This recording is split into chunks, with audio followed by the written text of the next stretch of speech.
Guys, हम लोग आ चुके हैं हमारे नए सेशन में जिसमें हम 71st बीपीएससी के लिए जनरल स्टडीज़ का एजुटेरिया का टेस्ट लगाएंगे, जो कि फर्स्ट टेस्ट है और ये इनका फुल लेंथ टेस्ट है ना।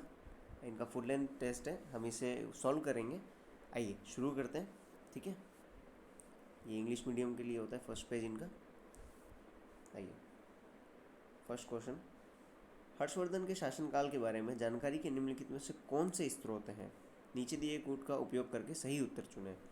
तो देखिए, पहला, संस्कृत नाटक रत्नावली। जी हाँ, हर्षवर्धन के टाइम पे हर्षवर्धन ने खुद ने रत्नावली, नागनंदा और प्रियदर्शिका, ये 3 नाटकों की रचना की थी। ठीक है, तो पहला राइट है। दूसरा, फाहियान का यात्रा वृतांत। नहीं, देखो, फाहियान चंद्रगुप्त द्वितीय के टाइम पे आए थे, है ना। और ये यहाँ गलत हो जाएगा क्योंकि हर्षवर्धन के टाइम पे ना ह्वेनसांग थे। ठीक है। तीसरा, बांसखेड़ा शिलालेख। तो तीसरा आपका यहाँ पे राइट होगा। तो इसमें कौन कौन से राइट है? पहला और तीसरा। देखो, हर्ष के टाइम के ना आप, एक तो बांसखेड़ा शिलालेख हो गया और हर्षचरित जिसकी रचना बाण ने की थी। ठीक है, इससे हर्षवर्धन के शासनकाल के बारे में जानकारी मिलती है। नेक्स्ट, निम्नलिखित विकल्पों में से कौन सा हड़प्पा सभ्यता पर प्रकाश डालता है? तो देखो, पुरातात्विक खनन जब हुए थे 1921 में, जॉन मार्शल वाला जो न्यूज़ में छपा था, इसके बाद ही आपको हड़प्पा सभ्यता के बारे में सभी को पता चला था, है ना। तो इसका पुरातात्विक खनन। नेक्स्ट, निम्नलिखित में से कौन सा प्रारंभिक जैन साहित्य का हिस्सा नहीं है? तो देखिए, आचारांग सूत्र है, सूत्रकृतांग है, बृहत्कल्प सूत्र है। जो थेरी गाथा है ये बौद्ध से है। ठीक है, और उसमें भी थेरी लिखा हुआ है, ये थेरवाद, बौद्ध का थेरवाद से संबंधित है। ठीक है। आइए नेक्स्ट, मौर्य काल में विनिमय का माध्यम क्या था? तो गाय नहीं, चूर्णी, दिनार नहीं, ये पर्ण, जो पर्ण था वो मौर्य काल में विनिमय का माध्यम था। मौर्य काल 322 से 185 ईस्वी तक था। ठीक है, और ये पर्ण चांदी का होता था। ठीक है। नेक्स्ट, क्वेश्चन नंबर 5, निम्नलिखित में से कौन सिकंदर के साथ भारत नहीं आया था? ओके, तो इसमें देखिए, निर्याकस आए थे, डाइमेकस नहीं आए थे। डाइमेकस बिंदुसार के दरबार में आए थे, है ना, बिंदुसार के दरबार में आए थे, और ये सिकंदर के साथ नहीं आए थे। ओनेसिक्रेट्स आए थे, एरिस्टोबुलस ये भी आए थे। तो डाइमेकस इसमें है, जो कि इनके सिकंदर के टाइम पीरियड में नहीं आए थे। ठीक है, ठीक है, सिकंदर के साथ भारत नहीं आए थे। नेक्स्ट, 6 क्वेश्चन, निम्नलिखित में से कौन सा हड़प्पा स्थल भारत में स्थित है? सही कूट का उपयोग करके सही उत्तर चुने। ठीक है, तो देखिए, जो अमरी है ये भारत में नहीं है। ठीक है, ये गलत हो जाएगा। मिताथल, बनावली, ये दोनों हरियाणा में है, यानी इंडिया में। Okay, Haryana, India. ये हड़प्पा, ये पाकिस्तान में है। ठीक है, अमरी और हड़प्पा दोनों पाकिस्तान में है। ठीक है, तो इसमें आंसर हो जाएगा सी, 2 और 3। नेक्स्ट, निम्नलिखित में से किसने कलचुरी राजवंश की स्थापना की थी? तो कलचुरी राजवंश की स्थापना की थी कोकल प्रथम ने। ठीक है, कोकल प्रथम ने कलचुरी राजवंश की स्थापना की थी। कलचुरी एक चंद्रवंशीय वंश था। ठीक है, चंद्रवंशीय वंश था एक। यहाँ जो चंद्रदेव लिखे हुए हैं, इन्होंने गढ़वाल वंश की स्थापना की थी, है ना। गढ़वाल वंश की स्थापना चंद्रदेव ने की थी। ठीक है। नेक्स्ट, मिनहाजुद्दीन सिराज ने तबकात ए नासिरी पुस्तक किस सुल्तान को समर्पित की थी? देखो, आपने मिनहाज सिराज की तबकात ए नासिरी में खिलजी के बारे में, बख्तियार खान का आपने जो पूरा यात्रा वृतांत है, जिसमें कि उन्होंने बिहार और बंगाल पे जो आक्रमण किए थे उसके बारे में आपने पढ़ा था। ठीक है, तो इसमें पूछा ये है कि किस सुल्तान को समर्पित थी? तो ये थी नसीरुद्दीन महमूद। ओके, नसीरुद्दीन महमूद के लिए समर्पित बुक थी। आइए नेक्स्ट, इंग्लिश मीडियम यहाँ देख लें। 9th, अलाउद्दीन खिलजी ने किस हिंदू शासक को राय रायण की उपाधि दी थी? तो देखो, जो यादव वंश के डायनेस्टी के जो राजा थे उनको राय रायण की उपाधि दी थी इन्होंने, जो कहाँ के, देवगिरी के यादव वंश। ठीक है, इनका टाइम टेन्योर था 1308।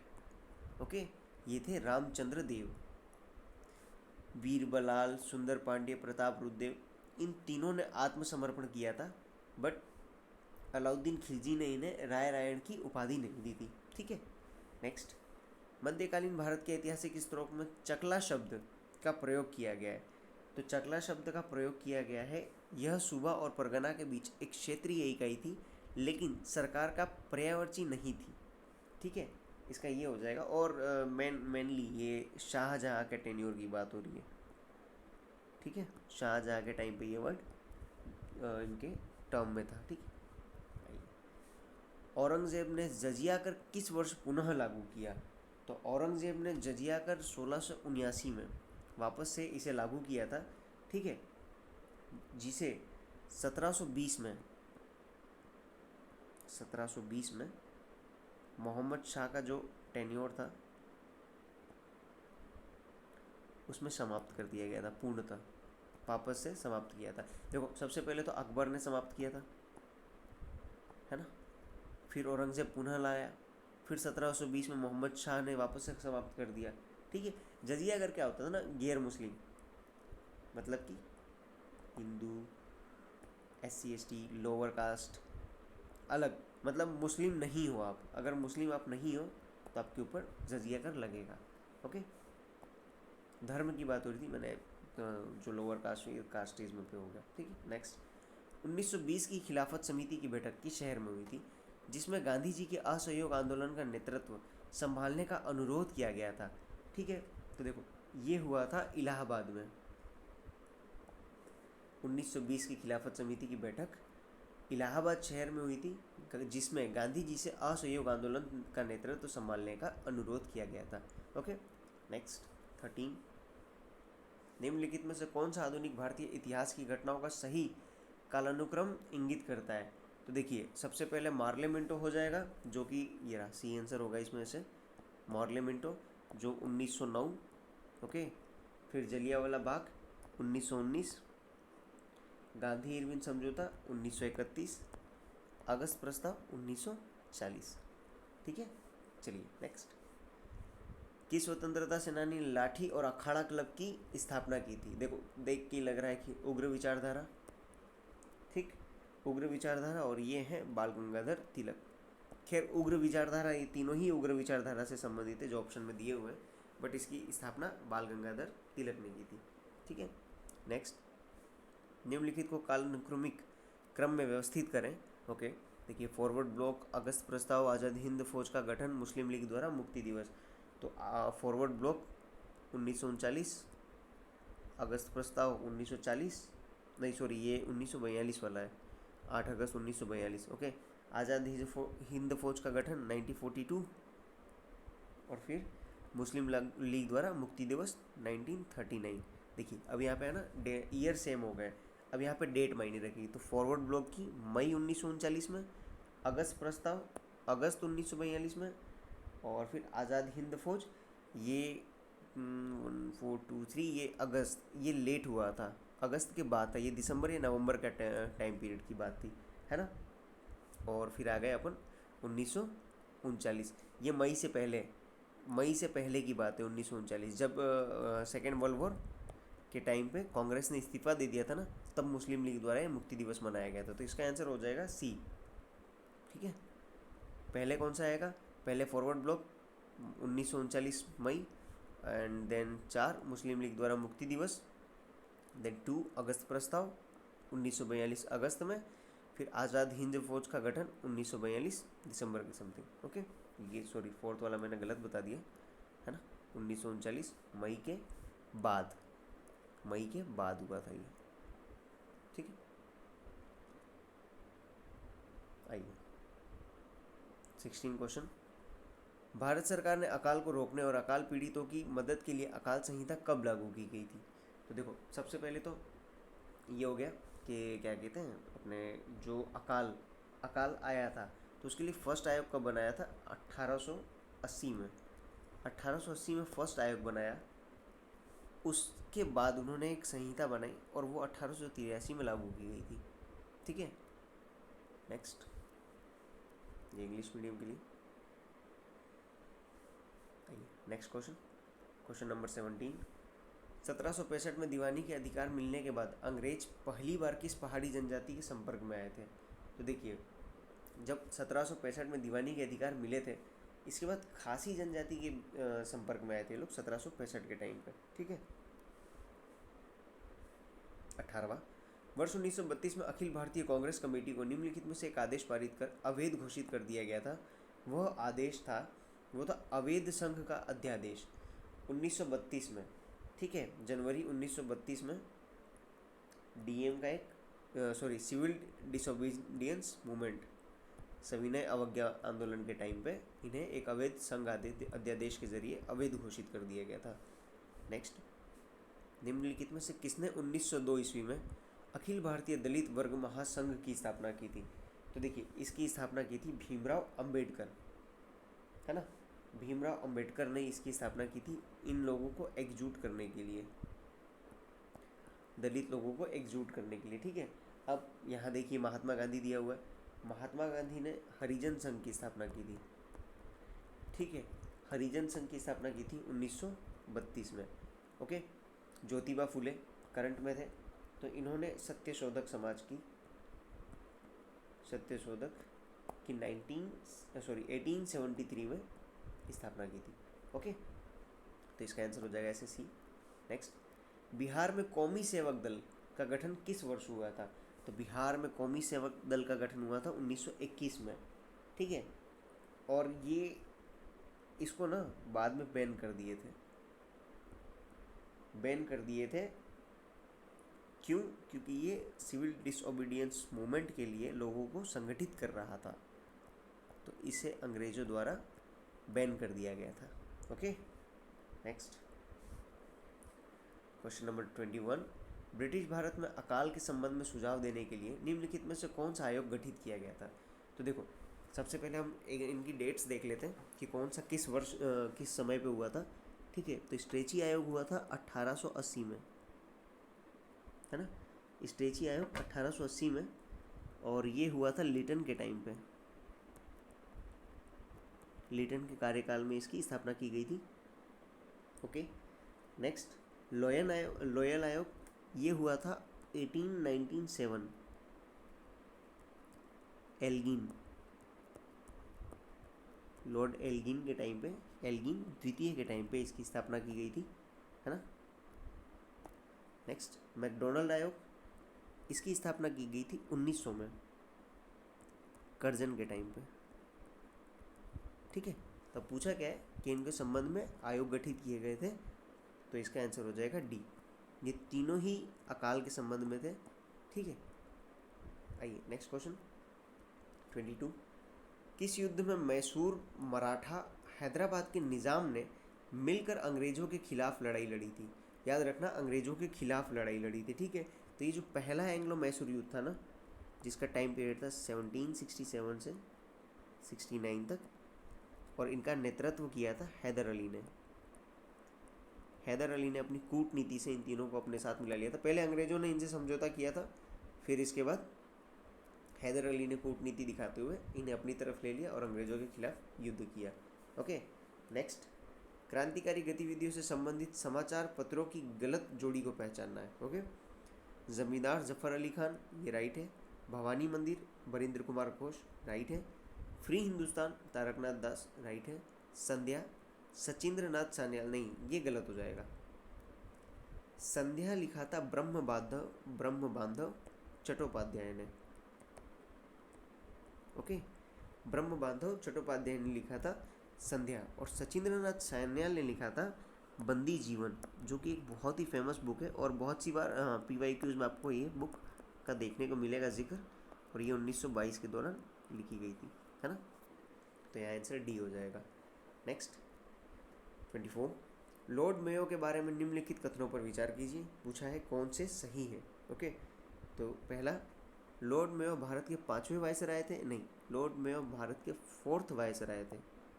ठीक है, जिनका टेन्योर था 1869 से 1872। ठीक है, नेक्स्ट। भारत में पहली जनगणना लॉर्ड मेयो के शासनकाल के दौरान की गई थी, तो ये राइट है, जो कि 1872 में हुई थी। उनकी मृत्यु 8 फरवरी 1872 को पोर्ट ब्लेयर में हुई और उन्हें डबलिन में दफनाया गया, तो ये भी राइट है स्टेटमेंट, है ना। फोर्थ, लॉर्ड मेयो 1869 से 1872 तक भारत के वायसराय थे, तो यहाँ पर डी आएगा आंसर। तीनों राइट है, पहला बस गलत हो जाएगा क्योंकि ये भारत के चौथे वायसराय थे। आइए नेक्स्ट, इंग्लिश मीडियम वाले देख लें एक बार। चलिए हिंदी। क्वेश्चन नंबर 25, 1857 के विद्रोह के प्रमुख कारणों में शामिल नहीं है नई शिक्षा प्रणाली है, विधवा पुनर्विवाह अधिनियम है, भारतीय सैनिकों को अफगानिस्तान भेजना, बिल्कुल, भारतीय और अंग्रेजों के बीच अंतर्विवाह पर रोक लगाने वाले कानून नहीं, ये सब ऐसे नहीं थे, तो ये गलत है। नेक्स्ट, सूची 1 को सूची 2 से सुमेलित करें तथा नीचे दिए गए कूट का प्रयोग कर सही उत्तर का चयन करें। ठीक है, भारतीय राष्ट्रीय कांग्रेस की पहली भारतीय महिला अध्यक्ष, तो ये थी सरोजनी नायडू, है ना। सरोजनी नायडू हो जाएंगी जो पहली, क्योंकि 1917 में एनी बेसेंट बनी थी जो कि इंग्लिश वुमन थी, तो भारतीय नहीं थी, है ना। सेकंड, ये तो हो जाएगा ए। फोर्थ, जलियांवाला बाग हत्याकांड समय भारत के वायसराय कौन थे, तो उस वक्त थे भारत के वायसराय लॉर्ड चैम्सफोर्ड। ओके। 1935 में स्थापित संघीय न्यायालय के पहले मुख्य न्यायाधीश कौन थे, तो इसके न्यायाधीश थे डब्ल्यू हंटर। ओके। 1882 में गठित भारतीय शिक्षा आयोग के अध्यक्ष, तो इसके अध्यक्ष थे सर मॉरिस ग्वायर, इसका आंसर हो जाएगा डी, तो टोटल आंसर होगा अपने यहाँ पे बी। ओके। नेक्स्ट 27, निम्नलिखित में से किसने अलीपुर षड्यंत्र मामले में अरविंदो घोष का बचाव किया था, तो ये थे चितरंजन दास। अलीपुर षड्यंत्र केस हुआ था 1908 से 9 के बीच में। ओके, चलिए नेक्स्ट 28, हंटर आयोग की रिपोर्ट को किसने बेशर्म सरकारी लीपापोतरी का पन्ना दर पन्ना बताया है, तो देखो हंटर आयोग, सबसे पहले तो आपको पता होना चाहिए कि हंटर आयोग यहाँ पर जलियांवाला बाग की बात हो रही है ना। जलियांवाला बाग की बात हो रही है यहाँ पे, जो कि 1919 में गठित किया गया था। ठीक है, एक हंटर आयोग और है जो कि शिक्षा पे, वो अलग है और ये अलग है। यहाँ बोला किसने बेशरम सरकारी लीपापोती का पन्ना दर पन्ना बताया, तो ये थे महात्मा गांधी का ये स्टेटमेंट था। ठीक है, नेक्स्ट क्वेश्चन, निम्नलिखित में से किसने कहा था कि रैयतवाड़ी एक ऐसी व्यवस्था है जो भारत में हमेशा से प्रचलित रही है, तो रैयतवाड़ी के लिए थॉमस मुनरो का ये स्टेटमेंट था। रैयतवाड़ी जैसा कि आप लोग जानते हैं 1800 के टाइम पीरियड में आई थी, 1800 में, है ना, यानी 1820 के आसपास ही आई थी, है ना। नेक्स्ट, भारत में ब्रिटिश शासन के संदर्भ में निम्नलिखित कथनों पर विचार कीजिए, पूछा है कौन सा सही है। प्रेस सेंसर अधिनियम 1799 के अनुसार प्रकाशक के लिए सभी सामग्री को पूर्व सेंसरशिप निरीक्षण के लिए सरकार के सचिव को प्रस्तुत करना आवश्यक था। ठीक है, पहला राइट है। दूसरा, जॉन एडम्स के लाइसेंसिंग विनियम 1823 के परिणाम स्वरूप राजा राम मोहन राय का अपने मिरातुल अखबार का प्रकाशन रोकना पड़ा था, तो ये भी राइट है यहाँ पे। ठीक है, तो आंसर सी हो जाएगा। नेक्स्ट, स्टेलेगोमीटर का उपयोग निम्नलिखित में से किसको मापने के लिए किया जाता है, तो इससे नापते हैं पृष्ठ तनाव को। ओके, पृष्ठ तनाव नापा जाता है स्टेलेगोमीटर से। गतिज साम्यता के लिए है विस्कोमीटर, ये विस्कोमीटर से नापा जाता है। अपवर्तक सूचकांक ये है रिफ्रैक्टोमीटर करके कुछ आता है यार, रिफ्रैक्टोमीटर। ओके, रिफ्रैक्टोमीटर करके कुछ आता है, उससे है। और प्रकाशीय सक्रियता, तो ये है पोलरीमीटर। ठीक है, तो यहाँ पे चारों एक्सप्लेनेशन के भी आपको मिल गए हैं। नेक्स्ट, इंग्लिश मीडियम वाला एक बार देख लें। आइए, क्वेश्चन नंबर 32, ऋणात्मक त्वरण निम्नलिखित में से किसकी दिशा के विपरीत है। ठीक है, ऋणात्मक त्वरण किसकी दिशा के विपरीत है, तो ये है वेग के। ओके, वेग एक सदिश राशि है, इसका आंसर ए आएगा, वेग। नेक्स्ट, परिदर्शी पेरिस्कोप को किस सिद्धांत पर काम करता है? तो ये काम करता है परावर्तन के, रिफ्लेक्ट करता है, ओके, टकराकर वापस रिटर्न पहुंचता है। नेक्स्ट, ट्रांसफार्मर का कोर बनाने के लिए किसका उपयोग किया जाता है? तो ट्रांसफार्मर का कोर बनाने के लिए सॉफ्ट आयरन का उपयोग किया जाता है, ठीक है। नेक्स्ट, बॉस आइंस्टीन कंडेंसेट की गतिज ऊर्जा है बहुत कम, ए आएगा यहाँ पे, बहुत कम। देखिए, बॉस कंडेंसेट कब बनता है? जब गैस को परम शून्य पर ठंडा करते हैं, ओके। जब परम शून्य पर ठंडा किया जाता है तब बॉस कंडेंसेट बनता है, बॉस आइंस्टीन, जो कि एक तरीके की बोसोन से बनाई जाती है, ठीक है। आइए नेक्स्ट, गैस को द्रव में बदलने के लिए कौन सी स्थिति सबसे उपयुक्त है? तो ये है उच्च दाब और निम्न तापमान, मतलब कि हाई प्रेशर और लो टेम्परेचर, गैस को द्रव में बदलने के लिए, ठीक है। नेक्स्ट, प्रतिचुंबकीय पदार्थ की चुंबकीय प्रवृत्ति क्या है? तो प्रतिचुंबकीय पदार्थ की चुंबकीय प्रवृत्ति है ऋणात्मक, ठीक है। नेक्स्ट, यदि एक गोलाकार दर्पण को किसी द्रव में डुबोया जाए तो उसकी फोकस दूरी पर क्या प्रभाव पड़ेगा? तो देखो, मेन ये है ना कि दर्पण, गोलाकार दर्पण, इसकी जो फोकल लंबाई है, फोकस दूरी, वो उसकी वक्रता पर डिपेंड करती है। वक्रता मतलब वो कितना ऐसे मुड़ा हुआ है, ओके। पानी में डालने से इसकी ये वक्रता तो चेंज नहीं होगी, तो इसका मतलब फोकस दूरी पर भी कोई इम्पैक्ट नहीं पड़ेगा, तो ये रहेगा अपरिवर्तित, ठीक है। नेक्स्ट, निम्नलिखित में से किस विद्युत चुंबकीय विकिरण में अधिकतम ऊर्जा होती है? तो देखिए, जितनी तरंग छोटी होगी, तरंग जितनी छोटी होगी उतनी आवृत्ति उसकी अधिक होगी, ठीक है, आवृत्ति उसमें अधिक होगी और उसमें ऊर्जा भी उतनी ही अधिक होगी, तो इसका आंसर हो जाएगा डी, गामा किरण है, ओके। नेक्स्ट, किस प्रकार के अर्धचालकों में इलेक्ट्रॉन का चालन ऋणात्मक छिद्रों, रिक्तियों के कारण होता है? तो इसमें आंसर आ जाएगा पी प्रकार के अर्धचालकों में, ओके। अब ये जो रिक्तियाँ हैं, यहाँ पर, ये पॉजिटिव आवेश के रूप में काम करती है, ठीक है, ये पॉजिटिव आवेश के रूप में काम करती है। अगर पूछ ले कभी कि जो ऋणात्मक पी प्रकार के अर्धचालकों में ऋणात्मक छिद्र होते हैं वो किस रूप में काम करते हैं, तो ये पॉजिटिव आवेश के रूप में काम करते हैं, okay. Next, question number 41, phenol का 1% घोल है। देखो, फिनोल का अगर आपको परसेंटेज दिया हुआ है कि इस परसेंटेज का घोल है तो उसका क्या यूज़ होगा, तो ये हो जाएगा कीटाणुनाशक, ठीक है। अगर फिनोल 0.2% है, कितना, 0.2%, तो ये काम देगा एज अ एंटीसेप्टिक, ओके। अब देख लीजिए एक बार, एंटीबायोटिक क्यों काम आते हैं? तो ये बैक्टीरिया की वो प्रजनन और उनकी वृद्धि को रोकने के लिए, एनाल्जेसिक, ये दर्द में लिया जाता है, ठीक है। तो इसका आंसर ऐसे डी होगा, ओके। नेक्स्ट, इंग्लिश मीडियम वाले देख लें। आइए नेक्स्ट क्वेश्चन 42, निम्नलिखित में से किसका अपवर्तनांक सबसे अधिक है? तो यहाँ पे हो जाएगा कांच, ठीक है। अपवर्तनांक का मीनिंग कितना होता है? अगर रिफ्लेक्ट किया जाए तो कितना धीमी चाल हो जाएगी और कितना मुड़ेगा, है ना।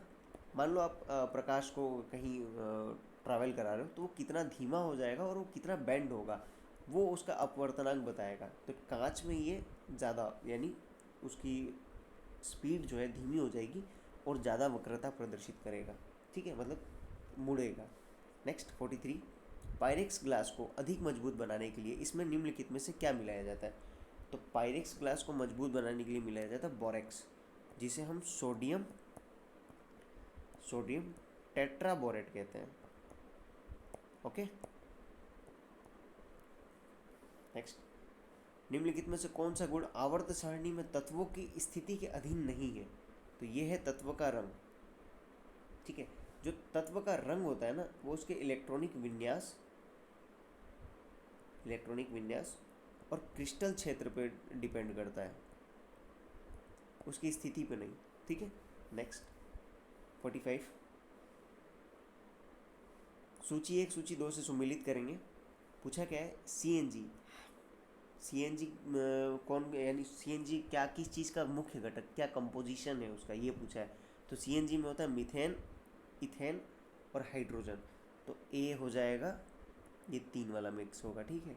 कोयला गैस के लिए हाइड्रोजन, मीथेन और कार्बन मोनोऑक्साइड, तो B.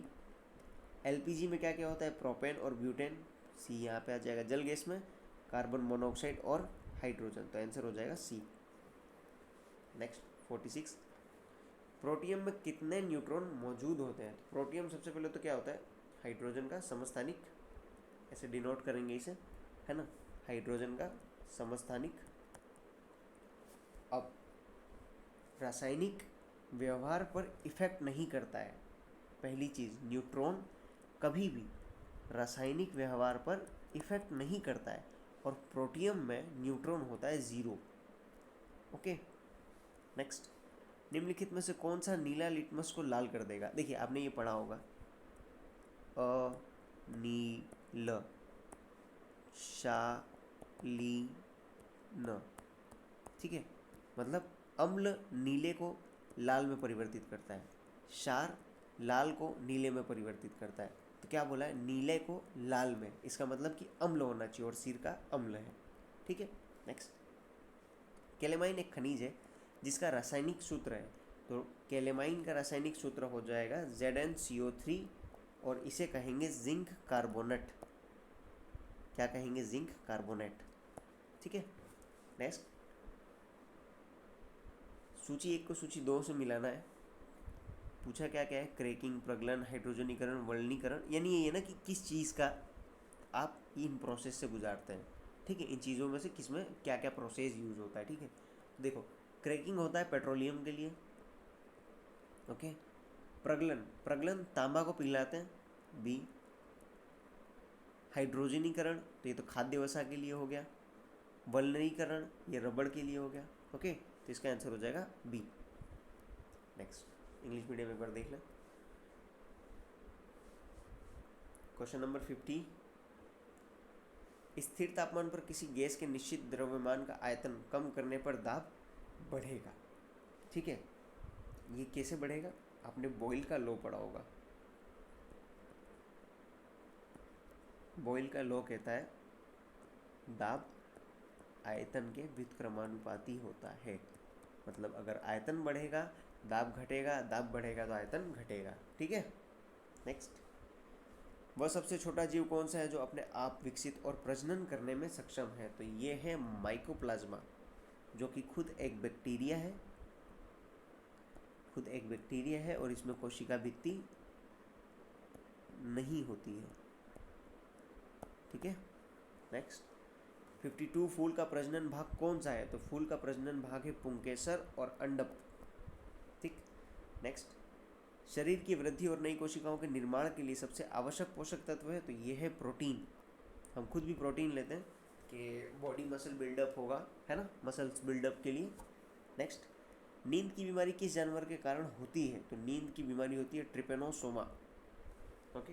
Next, question number 56, mRNA vaccine निम्नलिखित में से किससे संबंधित है। तो देखो अभी अभी जो कोरोना वायरस है उसके लिए mRNA वैक्सीन आई थी, जो कि है फाइजर और मॉडर्ना, ठीक है। ये एग्जाम्पल्स हैं इसके mRNA वैक्सीन की, फाइजर और मॉडर्ना, ठीक है। देखो खसरा और पोलियो, इसकी अभी तक mRNA वैक्सीन नहीं बनी है, ठीक है। नेक्स्ट, निम्नलिखित में से कौन सी एक मादक दर्दनाशक दवा है। तो ये है मॉर्फिन, ठीक है। मॉर्फिन एक मादक दर्दनाशक दवा है। 57, कौन सा वर्णक पौधों को पराबैंगनी किरणों के हानिकारक प्रभाव से बचाता है। तो ये बचाता है कैरोटीनॉइड, ठीक है। कैरोटीनॉइड यूवी प्रभाव से बचाता है इन्हें, ओके। नेक्स्ट, निम्नलिखित में से किस प्रक्रिया में ऊष्मा ऊर्जा उत्पन्न होती है। तो ऊष्मा ऊर्जा उत्पन्न होती है श्वसन में, ओके। नेक्स्ट, निम्नलिखित में से किसने बताया कि कोशिकाएं विभाजित होती हैं और मौजूदा कोशिकाओं में विभाजन से नई कोशिकाएं बनती है। तो ये बताया था विर्चो ने, ठीक है। आइए नेक्स्ट, इंग्लिश मीडियम वाले एक बार देख लें। नाउ क्वेश्चन नंबर 60, ये टिश्यूज है, पौधे में लचीलापन किस ऊतक के कारण होता है। तो ये होता है कोलेनकाइमा की वजह से, ओके। नेक्स्ट, पॉलिटी के क्वेश्चन चालू हो गए यहाँ से। पंचायती राज संस्थाओं में अनुसूचित जातियों और अनुसूचित जनजातियों के लिए आरक्षण किस अनुच्छेद के तहत प्रदान किया गया है? तो 243D है ना, ये है इनके आरक्षण से संबंधित है। पंचायती राज संस्था आप जैसा कि जानते हैं 73rd अमेंडमेंट, ओके, 9वां भाग 9, 11वीं अनुसूची, ठीक है। नेक्स्ट देखिए 243B किससे संबंधित है? तो गठन से संबंधित है, ओके। 243E पंचायती राज संस्थाओं की अवधि से, टेन्योर, और ये 243G ये विधानसभा को शक्ति देता है कि इनके लिए स्ट्रक्चर डिसाइड करें, ओके। नेक्स्ट क्वेश्चन नंबर 62, अनुच्छेद 124 सर्वोच्च न्यायालय अभिलेख न्यायालय होगा? नहीं, अनुच्छेद 124 तो सुप्रीम कोर्ट के न्यायाधीश की नियुक्ति और ये सुप्रीम कोर्ट के गठन के बारे में बताता है। तो पहला गलत पूछा क्या है? सुमेलित नहीं है, तो पहले ही गलत हो गया, बाकी एक बार पढ़ लो। अनुच्छेद 132 सर्वोच्च न्यायालय का अपीलीय क्षेत्राधिकार, अनुच्छेद 143 सर्वोच्च न्यायालय की सलाहकार शक्ति, अनुच्छेद 136 सर्वोच्च न्यायालय द्वारा अपील की विशेष अनुमति, ओके। नेक्स्ट 63, भारतीय संविधान की प्रस्तावना में कितने प्रकार की समानता का उल्लेख किया गया है? तो ये 2 प्रकार की है, प्रतिष्ठा और अवसर, है ना, प्रतिष्ठा और अवसर। न्याय की बात करें तो न्याय 3 प्रकार की है, ठीक है, आर्थिक, सामाजिक और राजनीतिक। नेक्स्ट 64, अनुच्छेद 368 में निर्धारित संविधान संशोधन की प्रक्रिया के संदर्भ में निम्नलिखित कथनों पर विचार करें, ठीक है। क्या पूछा है? संविधान संशोधन की पहल संसद के किसी भी सदन में की जा सकती है? बिल्कुल। विधेयक केवल मंत्री द्वारा ही प्रस्तुत किया जा सकता है, निजी सदस्य द्वारा नहीं, तो ये गलत हो जाएगा। थर्ड, संविधान संशोधन विधेयक प्रस्तुत करने के लिए राष्ट्रपति की पूर्व अनुमति की आवश्यकता नहीं होती है, राइट है। संघ के प्रावधानों में राज्य विधानमंडल द्वारा अनुसमर्थन की आवश्यकता नहीं होती है, तो ये गलत हो जाएगा, आवश्यकता होती है ना, आधे राज्यों की आवश्यकता होती है, तो इसमें हो जाएगा डी, क्योंकि पूछा है कौन से गलत है। नेक्स्ट, राष्ट्रीय अनुसूचित जनजाति आयोग के अध्यक्ष और उपाध्यक्ष के अलावा कुल सदस्य की संख्या कितनी है? तो देखो 5 सदस्य होते हैं टोटल, 2 यहाँ हट गए तो मतलब 3 बचेंगे, तो ये हो गए सी, ठीक है। अब जो NC/ST है इसमें आर्टिकल 338A की बात कर रहा है ये, ओके। आर्टिकल 338 है जो कि 89th अमेंडमेंट से 2003 से इसकी स्थापना की गई थी, ओके। नेक्स्ट, निम्नलिखित में से किस शासन प्रणाली में द्विसदनीय प्रणाली की एक अनिवार्य विशेषता है? तो ये है संघीय प्रणाली में, ठीक है। नेक्स्ट, निम्नलिखित में से कौन सा एक मौलिक कर्तव्य है? देखिए, कार्यपालिका को न्यायपालिका से अलग करना, तो ये आर्टिकल 50 की बात करता है जो कि एक DPSP है, तो ये नहीं होगा। हमारी मिश्रित संस्कृति की समृद्ध विरासत को संरक्षित करना, उसका महत्व समझना, तो ये 6ठे नंबर का यानी कि 51A सब क्लोज F है ना, तो B राइट होगा। C, बच्चों के लिए निःशुल्क और अनिवार्य शिक्षा, तो आर्टिकल 45। अस्पृश्यता की प्रथा का उन्मूलन, आर्टिकल 17, तो यहाँ हो जाएगा B आंसर, है ना। मौलिक कर्तव्य के बारे में पूछा था, मौलिक कर्तव्य भाग 4A 42nd अमेंडमेंट से ऐड किया था, ठीक है। नेक्स्ट, इंग्लिश मीडियम वाले देख लें। 68 क्वेश्चन, भारत के नियंत्रक एवं महालेखा परीक्षक कैग किसके लिए मुख्य लेखा और लेखा परीक्षक के रूप में कार्य करते हैं? तो कैग के पदों का उल्लेख है 148 से 151, ओके, और ये केंद्र और राज्य दोनों के लिए काम करते हैं, ठीक है। नेक्स्ट, भारतीय संविधान की 5वीं अनुसूची किन 4 राज्यों को छोड़कर सभी राज्यों में अनुसूचित क्षेत्रों और अनुसूचित जनजातियों के प्रशासन का नियंत्रण से संबंधित है? 5वीं में जो है राज्य उनको छोड़ के, तो मतलब कि 6th शेड्यूल के बारे में पूछा है हमें। 6th शेड्यूल में 4 राज्य हैं, असम, मेघालय, त्रिपुरा और मिजोरम, ठीक है। कौन कौन से? असम, मेघालय, त्रिपुरा, मिजोरम, ओके। नेक्स्ट, भारत में न्यायपालिका द्वारा रीट जारी करने का प्रावधान किस देश से लिया गया? तो ये ब्रिटेन से लिया गया है, ठीक है। आर्टिकल 32 और 226 की बात हो रही है, ओके। नेक्स्ट, निम्नलिखित में से सही विकल्प चुने, ठीक है। केलकर समिति सार्वजनिक निजी भागीदारी मॉडल, राइट है। एल.के. झा समिति अप्रत्यक्ष कर के लिए आई थी, राइट है। सुखमय चक्रवर्ती समिति तो मौद्रिक प्रणाली पर पुनर्विचार के लिए, यानी यहाँ सभी राइट है, ओके। नेक्स्ट 72, जब किसी वस्तु पर सब्सिडी दी जाती है तो बाजार मूल्य लागत पर क्या प्रभाव पड़ता है? तो बाजार मूल्य घटेगा, है ना, क्योंकि जो कंपनी है वो उसे थोड़ा सस्ते में बेचेगी। नेक्स्ट 73, राष्ट्रीय आय अनुमान का पहला सरकारी डेटा मूल्यांकन कब जारी किया गया था? तो ये जारी हुआ था 1948-49 में, ओके, जो कि पीसी महानलोबी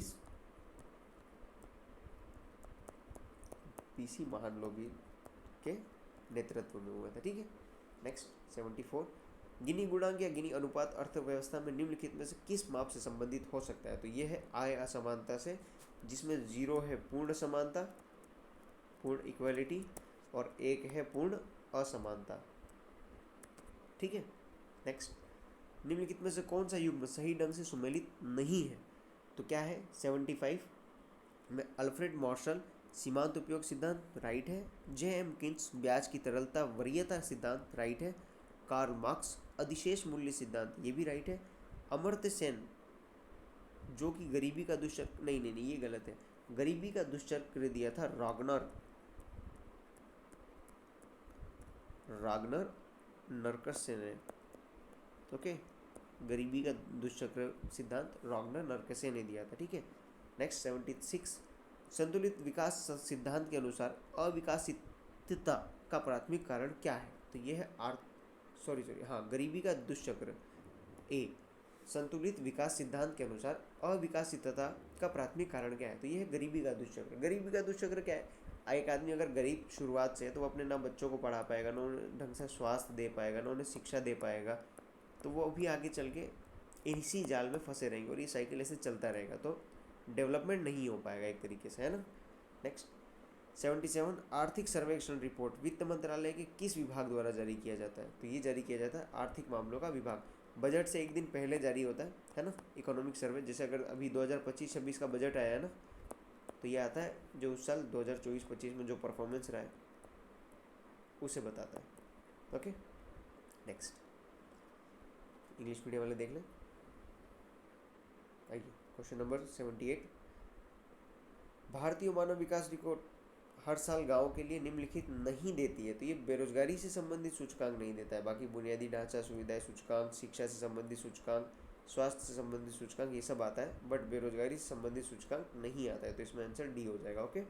नेक्स्ट, बैंकों को अपने नकद शेष और कुल परिसंपत्तियों के बीच एक अनिश्चित अनुपात बनाए रखना होता है, तो इसे क्या कहते हैं? देखो यहाँ पे SBR गलत, साविधिक ये राइट होगा, CBR गलत, CLR गलत। देखो अगर CRR लिखा हुआ रहता तो ये क्वेश्चन ही गलत हो जाता, क्योंकि दोनों मतलब सेम ही बता रहे, बस फ़र्क ये होता है कि एक RBI के पास रखना होता है और एक खुद के पास रखना होता है। तो SLR आपके पास ही रहेगा और CRR RBI के पास रहेगा, तो इसमें बी आएगा आंसर, है ना, इस जो भी स्टेटमेंट दिया हुआ है इसके हिसाब से। नेक्स्ट, गिफेन वस्तुओं का मांग वक्र है, तो ये देखिए ऊपर की ओर झुका हुआ गिफेन वस्तुओं का मांग वक्र है। ये देखो डिमांड लो के साथ काम नहीं करती है, जो डिमांड का लो होता है उसके साथ काम नहीं करती। मतलब अगर प्राइस बढ़ेगा तो डिमांड कम होगी, डिमांड बढ़ेगी तो प्राइस भी बढ़ेगी, है ना, ये उस पर काम नहीं करता है। नेक्स्ट, पृथ्वी के आंतरिक भाग में उच्च ताप एवं दबाव के कारण कौन सी चट्टान का निर्माण होता है? तो देखिए उच्च दाब और उच्च ताप, तो यहाँ से होगी कायांतरित चट्टान, मतलब जो नीचे सबसे लोअर पार्ट में ये चेंज होने लगती है अपने आप, हाई टेम्परेचर और हाई प्रेशर से, ओके। नेक्स्ट, वर्ष भर 30 से 35 डिग्री उत्तरी और दक्षिणी अक्षांश के बीच बहने वाली हवाओं को क्या कहते हैं? तो ये इसे कहा जाता है पश्चिमी हवाएं, ठीक है। नेक्स्ट, क्वेश्चन नंबर 83, निम्नलिखित हिमालय की सबसे पूर्वी चोटी कौन सी है? तो सबसे पूर्वी चोटी है नामचा बरवा, जो कि है अरुणाचल प्रदेश में, ओके। यहाँ पे इंडिया के मैप में अगर देखोगे आप तो यहाँ पे स्थित है सबसे कॉर्नर में। नेक्स्ट, नीलगिरी और अन्नामलाई पहाड़ियों के बीच स्थित दर्रा कौन सा है? तो देखिए ये है पालघाट दर्रा, कहाँ है? केरला में, ठीक है। थालघाट महाराष्ट्र, भोरघाट महाराष्ट्र, गोरम घाट राजस्थान में, ठीक है। आंसर बी हो जाएगा, पालघाट। नेक्स्ट, निम्नलिखित में से कृषि पद्धतियों का सही क्रम कौन सा है? तो सही क्रम कौन सा है? हम लोग खेतिहर किसान मजदूर के घर से और हमें आना भी चाहिए। मिट्टी की तैयारी, बुआई, सिंचाई, कटाई, ओके। नेक्स्ट, भारत की जनगणना 2011 के अनुसार देश में सर्वाधिक दशकीय जनसंख्या वृद्धि दर वाला जिला कौन सा है? तो ये है यहाँ पे अपने आप में कुरुंग कोमे, कुरुंग कुमे, जो कि है अरुणाचल में, है ना, यहाँ पे 111.01% की वृद्धि प्रदर्शित की गई है। ओके, नेक्स्ट, निम्नलिखित में से कौन सा भारत का विश्व स्तर पर स्वीकृत राष्ट्रीय हॉटस्पॉट नहीं है? तो ये है गारो हिल्स। गारो हिल्स नहीं है ना। देखो, पूर्वी हिमालय, सुंडालैंड, पश्चिमी घाट, इंडो बर्मा का सूचर क्षेत्र, है ना, इंडो बर्मा, ये फोर्थ है, तो इसमें ये भी गलत हो जाएगा, है ना। नेक्स्ट, इंग्लिश मीडियम वाले देख लें।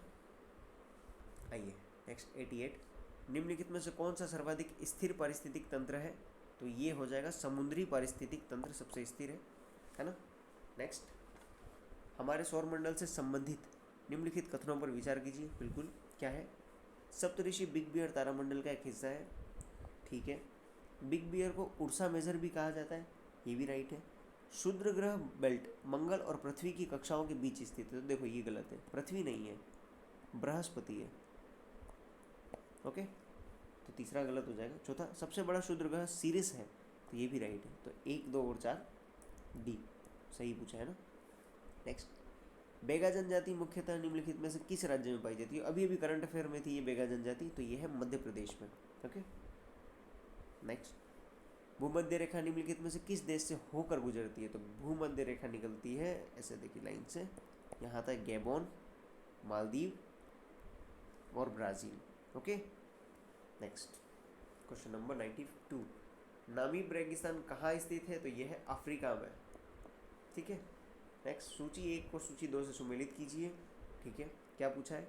एंडीज, अल्ताई, अलाप्स और अप्लेशियन, ये कहाँ कहाँ पे? तो देखिए, एंडीज है दक्षिण अमेरिका में, ओके, अल्ताई है एशिया में, अलाप्स है यूरोप में और अप्लेशियन है उत्तरी अमेरिका में। तो इसका आंसर हो जाएगा सी, ठीक है। नेक्स्ट, 0 डिग्री अक्षांश और 0 डिग्री देशांतर किस महासागर में एक दूसरे से मिलते हैं? तो ये मिलते हैं अटलांटिक महासागर में। ओके, 0 डिग्री अक्षांश, 0 डिग्री देशांतर कहाँ मिलते हैं? तो ये अटलांटिक में मिलते हैं, ठीक है। नेक्स्ट, निम्नलिखित में से कौन सा देश स्वर्ण त्रिभुज के अंतर्गत नहीं आता है? स्वर्ण त्रिभुज के अंतर्गत नहीं आता है, तो ये आता है वियतनाम, इसमें नहीं आता है। स्वर्ण त्रिभुज क्या है? मादक पदार्थों के लिए। ओके, नेक्स्ट, ऐसे ही देखो, स्वर्ण त्रिभुज है ना, वैसे ही चांद भी है, पाकिस्तान, ईरान, अफगानिस्तान वाला, ठीक है। नेक्स्ट, इंग्लिश मीडियम वाले देख लें। ओके, 96, बिहार प्रांतीय कांग्रेस का दूसरा अधिवेशन किसके प्रयासों से आयोजित हुआ था? तो ये हुआ था बापू दीपा नारायण सिन्हा के प्रयासों से, ठीक है। नेक्स्ट, कर्नाट वंश के किस शासक ने कर्नाट कुलभूषण की उपाधि धारण की थी? तो ये थे नान्यदेव। नान्यदेव थे जो कर्नाट कुलभूषण की उपाधि धारण किए थे। नेक्स्ट, बिहार में सैन्य अभियान आयोजित करने और बिहार को दिल्ली सल्तनत के अधीन लाने वाला पहला शासक कौन था? तो ये थे इल्तुतमिश। ओके, नेक्स्ट, बाज बहादुर जो 1607 में बंगाल का गवर्नर बना, कुल खान की उपाधि किसने दी थी? तो कुल खान की उपाधि इन्हें दी थी जहांगीर ने। ओके, नेक्स्ट, मांझी प्रथा, देखिए मांझी प्रथा संथाल से जुड़ी हुई है, जहाँ पे संथाल आंदोलन हुआ था, किस विद्रोह से संबंधित है? तो ये है संथाल विद्रोह से, 1855 से 56, है ना। संथाल विद्रोह सिद्धू और कान्हू का नेतृत्व, याद आना चाहिए यहाँ पे, है ना। नेक्स्ट, 101, पीर मोहम्मद मुनीस ने अपनी किस पत्रिका में चंपारण के किसानों की दुर्दशा को मार्मिक चित्रण किया था? तो ये उन्होंने किया था प्रताप में, जिसमें वो दुख और सर्व दुख वाली कॉन्सेप्ट बताया था उन्होंने, है ना, पीर मोहम्मद मुनीस। नेक्स्ट, मुजफ्फरपुर में होम रूल लीग की स्थापना किसने की थी? तो ये थे जनकधारी प्रसाद। होम रूल लीग आप जानते हैं 1916 2 भागों में बटी थी, तिलक की और एनी बेसेंट की। ओके, नेक्स्ट, भारत छोड़ो आंदोलन के दौरान झंडा फहराते समय पुलिस की गोली से फुलेना प्रसाद श्रीवास्तव की मृत्यु कहाँ हुई थी? तो ये हुई थी सिवान में, 1942। मैंने एक मॉडर्न हिस्ट्री पे एक छोटी वीडियो बना रखी है 7 से 8 मिनट की, जिसमें भारत छोड़ो आंदोलन के बारे में जो जो मतलब क्विक फैक्ट्स हैं जो आपके पेपर में आ सकते हैं वो मैंने उसमें बताया, तो एक बार आप वो वीडियो देख लीजिए, वो हेल्पफुल रहेगी आपके लिए, है ना। नेक्स्ट, बिहार में एस्बेस्टस एक चमकदार और रेशेदार खनिज मुख्यतः कहाँ पाया जाता है? तो ये पाया जाता है मुंगेर में। रोहतास में तो पाइराइट पाया जाता है ना। यहाँ मुंगेर में पाया जाता है ये एस्बेस्टस। नेक्स्ट 105, बिहार को कितने भूकंप क्षेत्रों में विभाजित किया गया है? तो बिहार को 3 में विभाजित किया गया है, ठीक है। डायरेक्ट 3, 4 और 5, ठीक है। जिसमें से 4 में आता है 63.7% एरिया और 5.2% क्षेत्र आते हैं 5 में, ठीक है। जिसमें से 8 जिले हैं। और सबसे भयानक था 1934 का भूकंप बिहार में, जिसमें 10,000 लोगों की मृत्यु हुई थी, है ना। महात्मा गांधी इसी टाइम सक्रिय राजनीति से अलग हटके बिहार में मदद करने लग गए थे, ठीक है। नेक्स्ट आइए इंग्लिश मीडियम वाले देख लें। क्वेश्चन नंबर 106, बिहार के किस क्षेत्र में धारवाड़ चट्टानें पाई जाती है? तो दक्षिण पूर्व का जो एरिया है यहाँ पे धारवाड़ चट्टानें पाई जाती है। धारवाड़ चट्टानें बेसिकली रूपांतरित और अवसादी चट्टानें होती हैं, ठीक है, जो कि आपको देखने को मिलेगी जमुई, मुंगेर, बांका और देवघर में, ठीक है। ये इन क्षेत्रों में आपको धारवाड़ चट्टानें देखने को मिलेगी। नेक्स्ट, पंचायती राज संस्थाओं में महिलाओं को 50% आरक्षण देने वाला भारत का पहला राज्य कौन सा था? तो ये था बिहार, जिसने 2006 में सबसे पहले 50% आरक्षण दिया था। इसके बाद मध्य प्रदेश और आंध्र प्रदेश ने फॉलो अप किया था, है ना। नेक्स्ट, संविधान सभा में बिहार से कितने सदस्य थे? तो बिहार से टोटल थे 36। आपको जैसा पता है संविधान सभा का गठन 1946 पहली बैठक, है ना। जब स्टार्टिंग में हुए थे तब 389 सदस्य थे। इसके बाद पाकिस्तान अलग हुआ तो कम हो गए। आपको मुख्य नाम याद रखने चाहिए, सच्चिदानंद सिन्हा, है ना, सच्चिदानंद सिन्हा और राजेंद्र प्रसाद, ये दोनों बिहार के संविधान सभा से थे, ओके। किस राज्य में अल्पसंख्यक आयोग को पहली बार वैधानिक शक्तियाँ दी गई है? तो बिहार राज्य में अल्पसंख्यक आयोग को पहली बार वैधानिक शक्तियाँ दी गई है, ठीक है। नेक्स्ट, जीविका बिहार सरकार की एक पहल है, इसका मुख्य उद्देश्य क्या है? तो इसका मुख्य है गरीबी उन्मूलन। आपने एक स्वयं सहायता समूह जैसा इसे SHG के रूप में लागू कर रखा है ना, जिसको वर्ल्ड बैंक का सपोर्ट है। वर्ल्ड बैंक के सपोर्ट से 2006-07 से शुरू हुई है बिहार में जीविका कार्यक्रम, ओके। नेक्स्ट 111, निम्नलिखित कथनों पर सत्य कथन का चयन करना है हमें, बिल्कुल। विश्व धरोहर समिति के 47वें सत्र का आयोजन पेरिस में हुआ था, राइट। भारत के मराठा सैन्य परिदृश्य को 44वें धरोहर के रूप में शामिल किया गया है, राइट।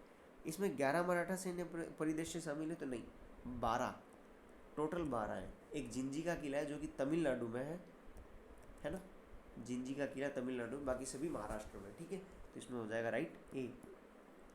नेक्स्ट, 11वें भारत मक्का शिखर सम्मेलन का आयोजन कहाँ हुआ था? तो ये हुआ था न्यू दिल्ली में, ओके, जिसकी आयोजना फिक्की ने की थी, okay. Next, time 100 creators list 2025 में शामिल होने वाले पहले भारतीय कौन बने? तो ये है प्राजक्ता कोली, ठीक है। इन्हें मोस्टली सोन के नाम से भी जाना जाता है, ओके। नेक्स्ट, सार्वजनिक वितरण प्रणाली PDS में राशन वितरण के लिए आधार आधारित फेस ऑथेंटिफिकेशन शुरू करने वाला देश का पहला राज्य कौन बना है? तो देखिए, गुजरात मत लगाइएगा, हिमाचल प्रदेश बनाया है ना। हर जगह डेवलपमेंट इन्हीं में नहीं हो रहा है, गुजरात, महाराष्ट्र, हिमाचल प्रदेश भी आगे है इन सब में, ओके। नेक्स्ट, केंद्र सरकार ने किस दिन को संविधान हत्या दिवस के रूप में मनाया है? तो ये है 25 जून, जो कि 1975 में आपातकाल लगाने के लिए डिनोट कर दें। देखो, यहाँ गुजरात बोलना डिफेम करने जैसा नहीं था। कहने का मीनिंग ये है कि आप तुक्का मारते हैं और गुजरात सोच के लगा देते हैं तो वो गलत हो जाएगा। तुक्का मारना है तो पढ़ के जाइए, बिना तुक्का ऐसा ही नहीं लगता है बिना पढ़े भी, ठीक है। नेक्स्ट, ये इंग्लिश मीडियम वाले देख लें। आइए हिंदी 116, भारत की पहली क्वांटम कंप्यूटिंग वैली कहाँ शुरू की गई है जाएगी? तो ये अमरावती में जनवरी 2006 में। देखिए अब ये क्वेश्चन आप 2026 में, जनवरी 2026 में। अब ये क्वेश्चन KGS में जो थे अब रिपीट होने लग गए। देखिए, करंट अफेयर का यही सीन है, कहाँ से नया आएगा, जितना हुआ है उतना ही होगा। 2 टेस्ट सीरीज आप रिवाइज करेंगे, 2 कोचिंगों की, आपका पूरा करंट अफेयर और ये सब स्टैटिक पोर्शन रिवाइज होने लगेगा, ओके। नेक्स्ट, सबसे अधिक तेंदुओं की संख्या वाला महानगर तथा भारत की तेंदुआ राजधानी कौन बन गया है? तो ये बना है बेंगलुरु। ठीक है, नेक्स्ट, किस राज्य सरकार ने औद्योगिक विकास को बढ़ावा देने के लिए उद्योग क्रांति की शुरुआत की है? तो ये है पंजाब, जिसने 10 जून 2025 को ये लॉन्च किया है। ओके, नेक्स्ट, केंद्रीय पर्यटन मंत्रालय ने किस राज्य में भारत का पहला पानी के नीचे संग्रहालय और कृत्रिम चट्टान विकसित करने की घोषणा की है? तो यह है महाराष्ट्र, जहां सिंधु दुर्ग तट, ठीक है, सिंधु दुर्ग तट पर इसे विकसित किया जा रहा है। नेक्स्ट, हाल ही में खबरों में रहे बगलिहार बांध किस नदी पर स्थित है? तो ये है चेनाब पर। इंडो पाक वार अभी जो हुआ था उसमें बगलिहार बांध काफ़ी चर्चा में था, है ना। नेक्स्ट, मुख्य चुनाव आयुक्त ज्ञानेश कुमार के नेतृत्व में निर्वाचन आयोग ने निम्न में से कौन से सुधार प्रस्तावित किए हैं? देखिए, बिहार में भी जो नया डाटा वगैरह चेंजेस का चल रहा है, तो कौन कौन सा? मृत्यु पंजीकरण डेटा का इलेक्ट्रॉनिक एकीकरण, ओके। पैतृक संपत्ति से मतदाता पहचान, नहीं, ये नहीं है। संशोधित मतदाता सूचना पर्ची, ओके। बीएलओ के लिए मानकीकृत फोटो पहचान पत्र, ओके, इसका मतलब हो जाएगा सी। ठीक है, नेक्स्ट, महिला संवाद अभियान किस राज्य द्वारा प्रारंभ किया गया? तो ये प्रारंभ हुआ है बिहार द्वारा। ठीक है, नेक्स्ट, ऑपरेशन सिंदूर का ब्यौरा 7 मई 2025 को प्रदान करने वाले विदेश सचिव का क्या नाम है? तो ये है विक्रम मिश्री। जो सफ़ेद सफ़ेद बाल वाले थे ना, जो सूट पहन के आते थे या सफ़ेद शर्ट पहन के, कभी एकदम नॉर्मल सी चेक्स वाली शर्ट पहन के आपको जो दिखते थे, ये विक्रम मिश्री है, जो कि विदेश सचिव हैं हमारे भारत के। ओके, अब यहाँ जो वेमिका सिंह है, ये इंडियन एयरफोर्स की, जो आपको IF एयरफोर्स के ड्रेस में दिखती थी ब्लू कलर की, और कर्नल सोफिया कुरैशी, ये है आर्मी में। ठीक है, नेक्स्ट, भारतीय आम के निर्यात को बढ़ावा देने के लिए इंडियन मैंगो मेनिया 2025 का आयोजन किस शहर में किया गया है? तो ये किया गया आबू धाबी में, और इसे किया है एपेडा ने। ठीक है, भारत के एपेडा ने इसका आयोजन किया था। नेक्स्ट, ये इंग्लिश मीडियम देख लें एक बार। आइए नेक्स्ट क्वेश्चन, क्वेश्चन नंबर 125, निम्नलिखित कथनों पर विचार कीजिए। अंगोला एक उत्तरी अफ्रीकी देश है? नहीं, अंगोला एक पश्चिमी तट पर स्थित देश है। ओके, जो कि रिसेंटली न्यूज़ में था ओपेक से बाहर होने में। ओपेक पेट्रोलियम कंट्रीज़ का एक संगठन है, उससे बाहर हुआ था अंगोला, है ना। नेक्स्ट, हाल ही में अंगोला अंतर्राष्ट्रीय सौर गठबंधन फ्रेमवर्क समझौते पर हस्ताक्षर करने वाला 121वां देश बन गया है? तो नहीं, 123वां देश है ये, है ना। तो यहाँ दोनों गलत हो जाएंगे, इसका मतलब D. Okay, next 126, Sipri report 2025 के अनुसार सर्वाधिक सैन्य खर्च करने वाला देश में भारत का स्थान कितना है? तो भारत का है 5th स्थान, USA फर्स्ट। ठीक है, सीपरी की एक और अभी नई जो रिपोर्ट आई थी वो न्यूक्लियर वेपन्स के ऊपर भी बात करती है, तो वो उसे एक बार ध्यान रख लेना। ओके, नेक्स्ट क्वेश्चन नंबर 127, 2025 में जारी poverty and equity brief report के संबंध में निम्नलिखित कथनों पर विचार कीजिए। ओके, यह रिपोर्ट विश्व व्यापार संगठन द्वारा जारी किया गया है? तो नहीं, वर्ल्ड बैंक ने जारी किया इसे, है ना। तो ये पहला गलत है। दूसरा, इसके अनुसार भारत में गरीबी रेखा से नीचे जीवन यापन करने वाले 16.2 से घटकर 2.3% रह गए, तो ये राइट है। लगभग 17 करोड़ लोगों की अत्यधिक गरीबी से बाहर निकाला गया है, तो ये भी राइट है। पूछा क्या, असत्य कथन का चयन करें, तो हमारा पहला गलत है, तो इसका मतलब ए आंसर आएगा इसमें, है ना। नेक्स्ट 128, भारत सरकार ने विमानन क्षेत्र में ग्राउंड हैंडलिंग करने वाली सेलेबी कंपनी पर प्रतिबंध लगाया है। यह कंपनी किस देश की है? तो यह है ईरान की, बी, तुर्की, है ना। नेक्स्ट, भारत के पहले संविधान संग्रहालय का उद्घाटन कहाँ किया गया है? तो ये किया गया सोनीपत, हरियाणा में। ठीक है, नेक्स्ट, सूची 1 सूची 2 से मिलाना है। अम्बुबाची मेला गुवाहाटी असम, कामाख्या मंदिर राइट।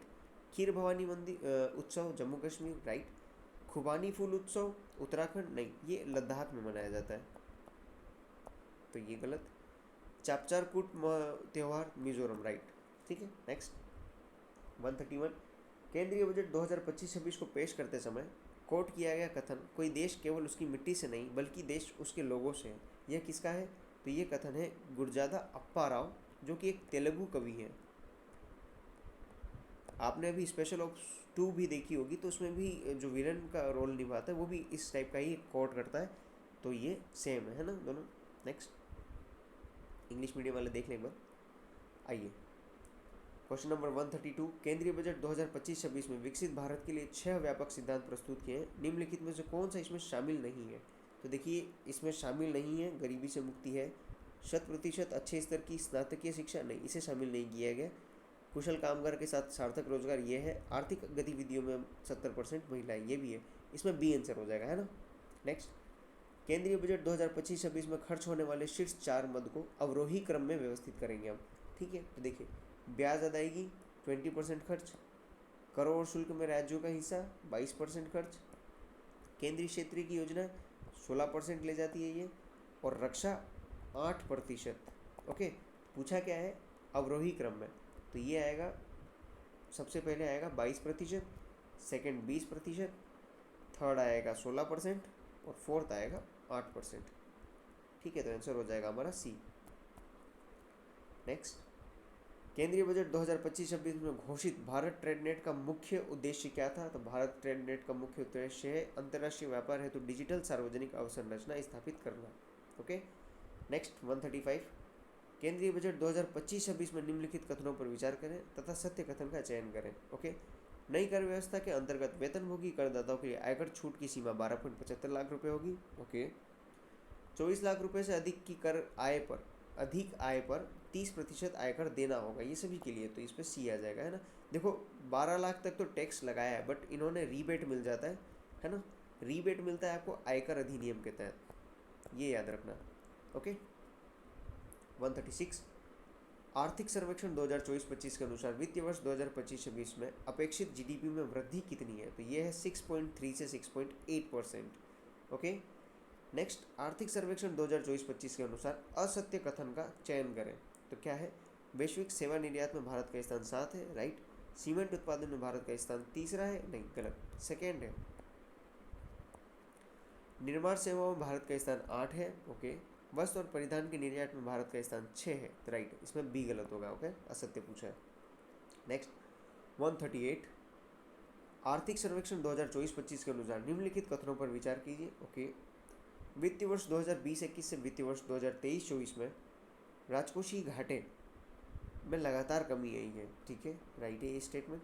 वित्तीय वर्ष 2020-21 से वित्तीय वर्ष 2023-24 में पूंजीगत व्यय जीडीपी के प्रतिशत के अनुसार में लगातार वृद्धि हुई है, तो ये भी राइट है। पूछा क्या है? असत्य कथन, तो यहाँ आ जाएगा डी। ओके, नेक्स्ट, आर्थिक सर्वेक्षण 2024-25 के अनुसार वित्त वर्ष 2025 में कृषि क्षेत्र में कितने प्रतिशत की वृद्धि का अनुमान है? तो ये है 3.8% की वृद्धि का अनुमान है। ओके, और इंडस्ट्री में 6.2%, सेवा में 7.2%।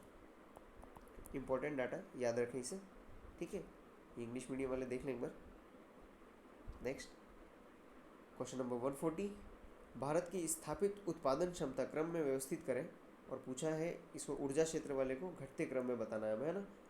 कोयला 46.20%, सौर 20.60%, हाइड्रो 10.30%, पवन 10.50%, गैस 5.40% उत्पादन क्षमता के साथ, ये है ऊर्जा क्षेत्र में इनका योगदान।